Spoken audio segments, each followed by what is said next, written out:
everyone. I'm Mrs. Sampson, and I am starting with Chapter 1 of The Mysteries According to Humphrey by Betty G. Burney. Chapter 1 The Case of the Mysterious Detective. Outside, the sun was shining, but inside room 26 of Longfellow School, it was a dark and stormy night. Mrs. Brisbane, our teacher, was reading us a fur-raising mystery story from a big red book. A mystery is like a puzzle. It can be something unsqueakably scary, like a thing that goes thump in the night, or a mystery can be something ordinary, like what happened to Miss Brisbane's glasses. Sometimes our teacher can't find her glasses when they're right on her head. Even though my classmates and I can read by ourselves, we love having Miss Brisbane read to us. It is surprising that I can read because I am the classroom hamster, but I am also smart, smart, smart, if I do say so myself. As I listened, I climbed up to the tippy top of my cage and looked out at my classmates. When school started in September, they were all mysteries to me.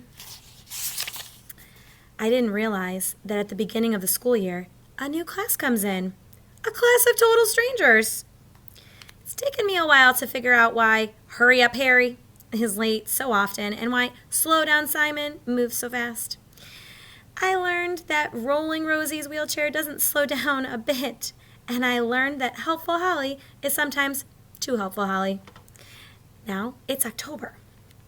I'm still getting to know some of the students who sit on the opposite side of the room from my cage.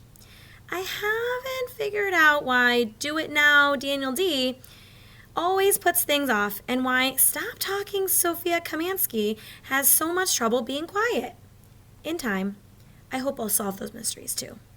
I guess being a classroom hamster is a lot like being a detective. A detective is someone who solves mysteries.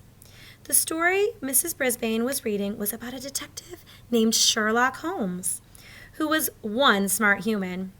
In his picture on the cover of the red book, he wore a strange-looking hat. Mrs. Brisbane said it was called a deerstalker hat. She also said he sometimes played the violin to help him think, which made me wish I had my own violin. There was a lot of stories in the book. This puzzling mystery had to do with a man with flaming red hair named Mr. Jabez Wilson. He came to Sherlock Holmes and explained something strange that had happened to him.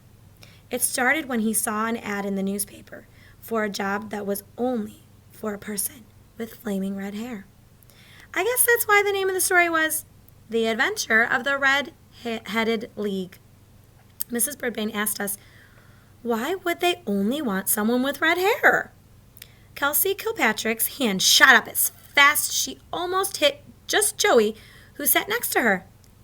Please be careful, Kelsey, Mrs. Brisbane said. So what do you think? Kelsey said, well, they must be looking for somebody smart. Everybody knows that redheads are the smartest people.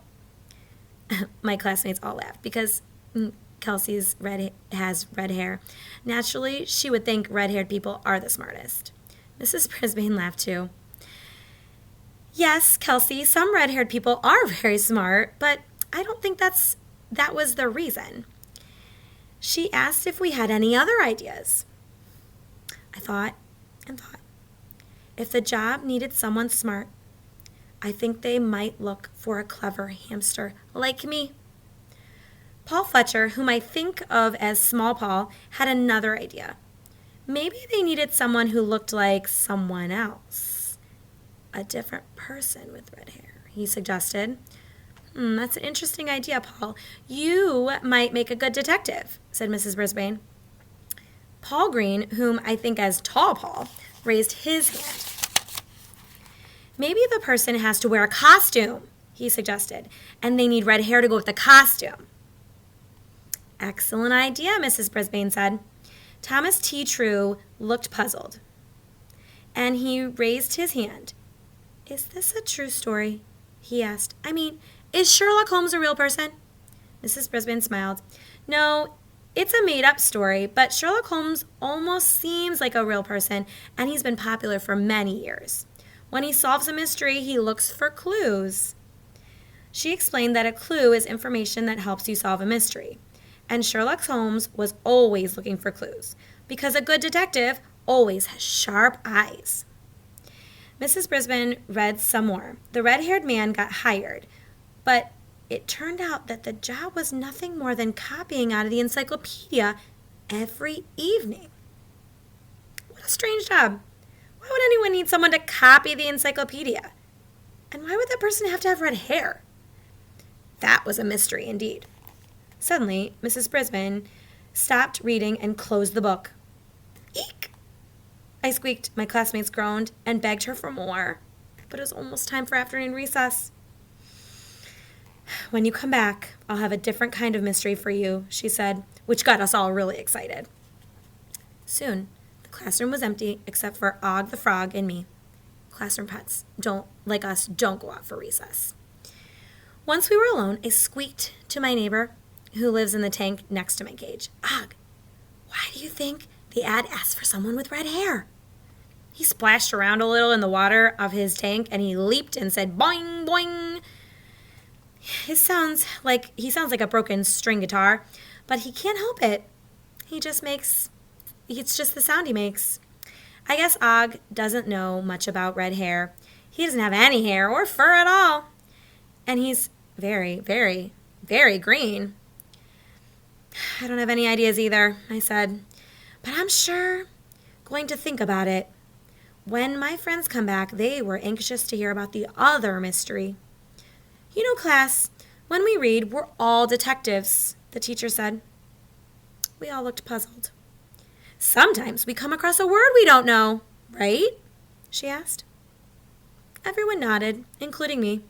So to figure out what a word means, we look for a clue. Mrs. Brisbane continued, just like Sherlock Holmes, try this sentence. Then Mrs. Brisbane wrote something very mysterious on the board. The twins looked so much alike, I was pie-whacked when I tried to tell them apart. Pie-whacked? That word has never been on a vocabulary list. Lots of my friends giggled when they saw the word. Who knows what pie-whacked means? Mrs. Brisbane asked. Thomas raised his hand. I think it means hit someone in the face with a pie. Everybody laughed, including me. But that didn't make sense in the sentence with the twins. Let's try again, said Mrs. Brisbane. She wrote another sentence. The rules of soccer can be very pie-whacking if you've never seen a game before. This time more students giggled. Pie-whacked? Pie-whacking? What was she trying to say? Were there pies flying at a soccer game? Look at how the word is used in the sentences to get clues, she told us. She wrote one more sentence on the board. When the teacher put the wrong answers on the board, there were a lot of pie-whaction in the classroom. Pie-whaction? Was there a pie fight in the classroom, or had my teacher lost her mind?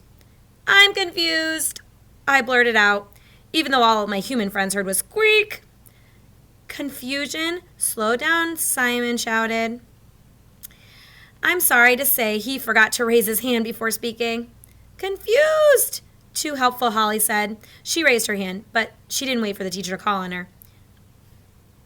Let's see if the word works. The twins looked so much alike, I was confused when I tried to tell them apart. That worked for me. How about the rules of soccer can be very confusing if you've never seen a game before, she continued. And finally, when the teacher put the wrong answers on the board, there was lots of confusion in the classroom. Now I was positive that pie-whack meant confuse.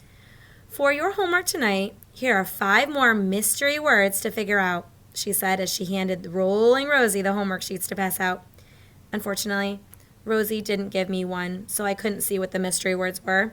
I tried making my own mystery words, like flapple, scarrot, but they just made me hungry. At the end of the day, just before the bell rang, the door to room 26 swung open, and in walked Mrs. Wright. She was the physical education teacher. She was clutching a pink jacket, and as usual, she wore a shiny silver whistle on a cord around her neck. Mrs. Wright likes to blow the whistle, and when she does, it makes my ears wiggle and my fur on my neck stand up. It's loud, loud, loud! Way too loud for small, sensitive ears of a hamster. Mrs. Wright also likes rules. Okay, she loves rules. I can understand why someone who teaches children to play games would love rules, because rules are very important in games. But to squeak the truth, I think she loves rules just a tiny bit too much. And I think Mrs. Brisbane agrees with me. Yes, Mrs. Wright, our teacher asked. Mrs. Wright raised her pink jacket up high. I believe this belongs to one of your students. Normally, I would have put it in Lost and Found in my office, but her name was inside and I thought maybe she'd need it. It's quite chilly out there, Phoebe Pratt. Poor, forgetful Phoebe looked embarrassed as she walked over to get her jacket. Sorry, Mrs. Wright, she said. Students must be responsible for their belongings, said Mrs. Wright. You'd be amazed at what treasures I have in my Lost and Found. Thank you, Mrs. Wright, Mrs. Brisbane replied. Mrs. Wright paused at the door and fingered her whistle. I waiting for a loud blast, but luckily she walked out silently. Thomas T. True waved his hand, and Mrs. Brisbane called on him. Don't go to that Lost and Found, he said. I went there last year. It was a scary place. No, what was scary about it? Said Mrs. Brisbane. Thomas's eyes grew really wide. There were creepy things, like spider webs and claws. I felt a shiver. Some of my classmates giggled. Oh, and a dead snake! Thomas stopped and thought, well, maybe it was alive. And I'm pretty sure I saw a severed hand. I felt a quiver. There were gasps and giggles, and some of my friends went, ew! Mrs. Brisbane walked between the tables toward Thomas. Are you sure that's true? Yes, ma'am, he said. At least that's what I remember. Well, I don't think Mrs. Wright would keep any of those things in her Lost and Found. Mrs. Brisbane said, maybe you've imagined it.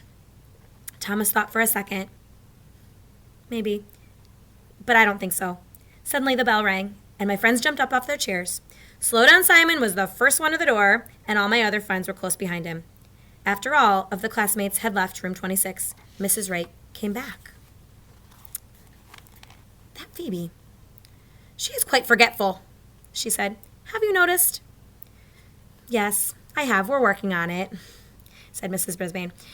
I'd certainly figured out that Phoebe had a problem remembering things like homework and lunches, but I hadn't figured out why. All I really know about Phoebe is that she lived with her grandmother, who seemed like an unsqueakably nice human. Mrs. Wright nodded politely and headed for the door, but before she left, she turned and said, Please try to encourage your students to visit the Lost and Found. It's right in my office, inside the gym. Okay, I'll do that, Mrs. Brisbane said. Mrs. Brisbane tidied up her desk for a few minutes, then she wandered over the table where Og and I live next to the window. Good night, fellas. I hope today wasn't too pie-whacking for you. See you tomorrow morning. She laughed, and then she left, just like on any other day. See you in the morning, that's what she said. I remember it so well. Later that night, Aldo came to clean the classroom, as he does every night. Never fear, Aldo's here, he boomed, and then he smiled, which made his big furry mustache shake. He went right to work, moving the table, sweeping the floors, humming a happy song, and when he got close to Mrs. Brisbane's desk, he stopped and picked up her red book. Hey, Sherlock Holmes, I love these stories, he said, thumbing through the pages. I remember the one with the red-headed guy. Tell me what happens, I shouted. Even Og splashed around in his tank. Boing, boing, boing. He twanged. Sorry, I don't have time to read it to you, he told us. Too bad you can't read it yourself. Aldo probably knows me better than any of my human friends, but even he doesn't know that I can read. It's not easy for a small hamster to read a big, big book. That's why I like it when Mrs. Bridbane reads to us. I decided I could wait until the next day to hear her read more of the Red-Haired League. But it was nice to know that Aldo liked Sherlock Holmes as much as I did. After he left, the room was silent. Og didn't splash. He didn't even boing.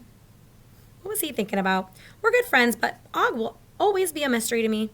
Humans are also very mysterious to me. I've learned a lot about them, but there are still so many things I don't understand.